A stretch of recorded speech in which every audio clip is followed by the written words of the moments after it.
দোকানের মতন কিংবা রেস্টুরেন্টের মতন বানিয়ে ফেলুন বাড়িতে একদমই সহজ পদ্ধতিতে ফ্রাইড রাইস রেসিপি।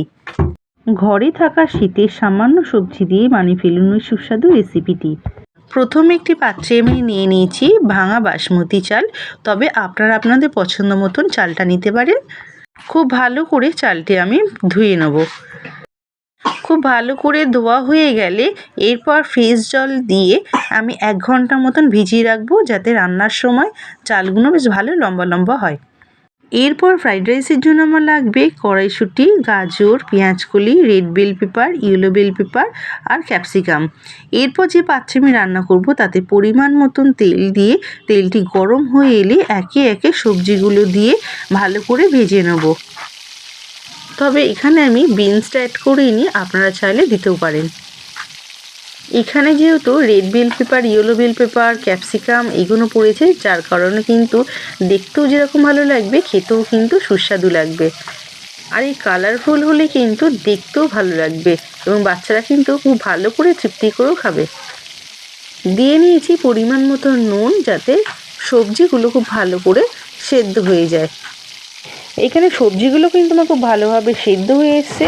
এই স্টেজে দিয়ে দেবো আগে থেকে আমি রাইসটা 80% মতন সেদ্ধ করে ঝরিয়ে রেখেছিলাম। এরপর রাইসটি দিয়ে খুব ভালো করে মিশিয়ে নেব। খুব ভালো করে মিশিয়ে নেওয়া হয়ে গেলে ফ্রাইড রাইস মশলা দিয়ে নেব। তবে এই মশলার মধ্যে কিন্তু কিছুটা নুন থাকে, তাই আপনারা নুনের পরিমাণটাও কিন্তু বুঝে শুনে দেবেন। খুব ভালো করে মিশিয়ে নেওয়া হয়ে গেলে আরও কিছুটা ভাত আমার এক্সট্রা ছিল, সেটাও আমি দিয়ে আরেকটি লেয়ার করে নিলাম। হয়ে গেলে ওপর থেকে আবার সেমভাবে আমি ফ্রাইড রাইস মশলা ওপর থেকে ছড়িয়ে খুব ভালো করে মিশিয়ে নেব।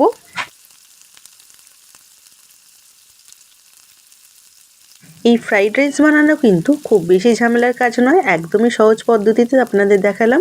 এইভাবে বানালে কিন্তু বাচ্চারাও ভালোবাসবে, যেহেতু এখানে red bell pepper, yellow bell pepper এইগুলো পড়েছে, কালারফুলও হয়েছে। বাচ্চারা কিন্তু এই কালারফুল দেখে কিন্তু খাবার আগ্রহটাও বাড়বে।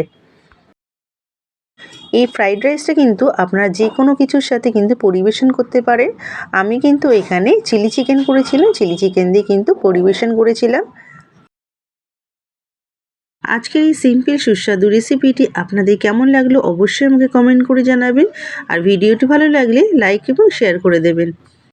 ভিডিওটি সম্পূর্ণ দেখার জন্য অসংখ্য ধন্যবাদ। আর আমার এই চ্যানেলে আরও নতুন নতুন ভিডিও পেতে চ্যানেলটি সাবস্ক্রাইব করে পাশে বেল আইকনটি প্রেস করে রাখুন, যাতে সবার আগে নতুন নতুন ভিডিও আপনার কাছে পৌঁছাতে পারে।